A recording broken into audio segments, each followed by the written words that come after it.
tu nitakuletea neno la Mungu katika kitabu kile cha Mathayo ile sura ya 9 mstari ule wa 20 hadi ule wa 22. Tutasoma habari hizi.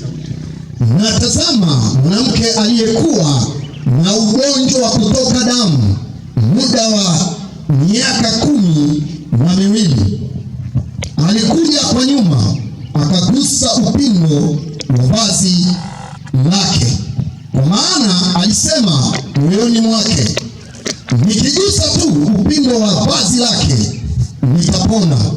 Yesu akageuka, akamwona, akamwambia, jipe moyo mkuu, binti yangu, imani yako imekuponya.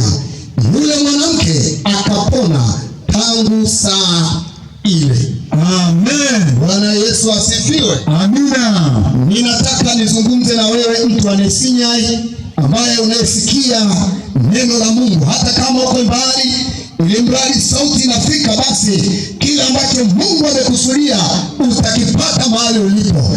Tunasoma kisa kimoja cha mwanamke mmoja. Biblia inaeleza jinsi alivyoweza kusumbuliwa na tatizo la ugonjwa wa kutokwa damu. Ni jambo ambalo limemtesa. Biblia inaeleza kwa muda wa miaka 12 mama huyu alikuwa akiteseka, mama huyu alikuwa akihangaika, na Biblia inatuambia kwamba aliweza kugharamiwa kwa gharama mbalimbali, kwa sababu mama huyu, Biblia inaeleza, alikuwa ni mtu mwenye uwezo. Kwa hiyo aliweza kuuza mali zake. Kama alikuwa na mifugo aliuza ili aweze kutetea uhai wake. Aliwenda mali mbalimbali ili aweze kutetea uhai wake. Biblia inatuambia aligharamiwa. Ina maana walihangaika kwa jitihada za kibinadamu wakitafuta ufumbuzi wa tatizo aliyo nalo. Alienda kwa matabibu mbalimbali, lakini ugonjwa wake haukupata majibu. Alienda sehemu mbalimbali, lakini bado tatizo lake liliendelea kumtesa. Huyu mama alihangaika sana, lakini bado aliendelea kuwa na shida. Na Biblia inaeleza mtu wa namna hii Kiyahudi alikuwa anatengwa. Kwa hiyo mama huyu aliishi maisha ya kunyanyapaliwa, maisha yasiyo na ushirika, maisha yaliyo na mateso, maisha ambayo hayana hali ya furaha. Muda wote alikuwa ni mtu wa kutengwa, kwa sababu alikuwa si mtu wa thamani. Yes. Maana Kiyahudi ukionekana katika hali hiyo, inaruhusiwa kupigwa mawe mpaka kufa. Kwa hiyo mama aliishi katika maisha ya kutengwa, maisha ambayo hasio na ushirika wowote. Siku zote za miaka yake 12 aliweza kuishi maisha ya shida, aliweza kuishi maisha ya kunyanyasika. Alikuwa na mali, lakini mali haikuleta jibu. Alikuwa na ndugu zake, lakini hawakuweza kuleta majibu. Mateso yake yaliendelea kuwa makubwa. Yes. Biblia inatuambia huyu mama aliendelea kuteseka pamoja na dini aliyokuwa nayo, lakini bado aliendelea kuteseka. Hakuweza kuona majibu yoyote. Kama ni mali zilikwisha, bado shida ikawa iko pale pale. Na ninajua shida inapoingia mahali, hakuwezi kuwa na utulivu wa mipango ya maendeleo. Lazima mpambane kuhakikisha shida inaleta teso iweze kuondoka. Yes. Hao walihangaika, lakini hawakuweza kupata msaada. Walienda kwa waganga, hawakuweza kupata msaada.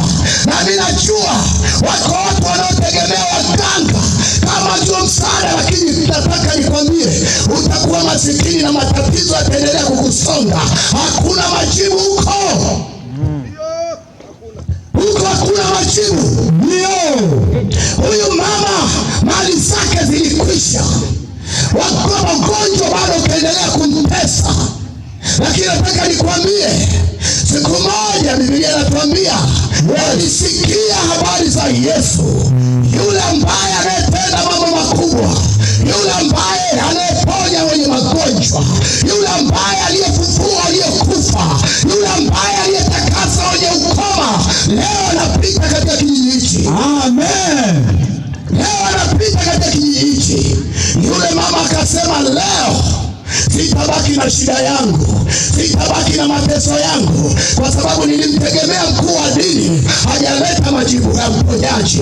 Nilitegemea dini yangu, haikuleta majibu. Nilitegemea mali haikuleta majibu. Shida iendelea, lakini leo nitamfuata Yesu. Nitamfuata Yesu. Yule mama akachukua hatua ya imani, akasema na litakalokuwa na liwe, kwa sababu mateso ninayajua mimi. Hakuna anayejua mateso ninayopitia, hakuna anayejua shida ninayopitia. Anayejua ni Yesu peke yake. Nitamfuata leo. Yule mama akafanya maamuzi. Amen. Na akajua kwa vyovyote, kwa sababu hali niliyo nayo wengi wananifahamu, ili nisiingie katika shida ya kupigwa mawe mpaka kufa, nitajifunika mwili wote, ili watu wakinitazama wasinijue yule mama yule. Nilichoamua, nahitaji nikutane na Yesu. Nilichotegemea niguse pigo. Amen. Maana nikigusa uko uponyaji, nikigusa uko ushindi juu ya maisha yangu. Mama akafanya maamuzi ya imani. Bwana Yesu asifiwe. Ninataka nikwambie, unaweza kuteseka kwenye shida ukaamua kutoa pole, lakini maumivu unayoteseka, shida unayopitia, hakuna anayejua ni wewe. Wewe ndio unatakiwa ufanye maamuzi. Yule mama akaondoka. Alipojifunika kati ya macho yake, Biblia inatuambia akapita katikati ya kusanyiko, anapita akitafuta vazi la Yesu. Sitagusa vazi la Yohana wala la Petro, ninahitaji vazi la Yesu. Wewe nikigusa, nina uhakika uko uponyaji, nina uhakika uko uzima. Kwake kuna uzima. Bwana Yesu asifiwe. Amen. Haleluya. Amen. Akapita. Huyu mama akapita, na alipokutana na vazi la Yesu, akasema hili ndilo vazi la mwanaume ambaye niliyesikia habari zake, ya kwamba anaponya, ya kwamba anafungua. Leo na mimi nione muujiza. Leo na mimi natamani nikutane naye. Alipogusa tu, Biblia inatuambia uzima ukatokea. Yes. Bwana Yesu asifiwe. Alipogusa uzima ukatokea. Na alipoona uzima, akatoka akiwa na furaha. Alikuja akiwa na huzuni, alikuja akiwa na furaha, alikuja akiwa analia, alikuja akiwa na tabasamu. Ukimgusa Yesu kwa imani, ukimgusa Yesu kwa imani, iko furaha. Bwana Yesu asifiwe. Nataka nikwambie mtu anayesinya, chukua maamuzi leo. Wenda umeenda kwa waganga, ukifikiri kwa waganga kuna uponyaji, wenda mali zako zimeteketea, usitegemee mshiko uponyaji. Kila itwapo leo, shida imeongezeka. Kila itwapo leo, mateso yameendelea kuendelea. Hakuna solution yoyote. Yesu wa Nazareti, Yesu wa Nazareti, yeye kwake kuna uponyaji, Yesu kwake kuna uzima. Pesa wala hahitaji mali yako, anahitaji moyo wako. Sema imetosha, nilipoteseka imetosha.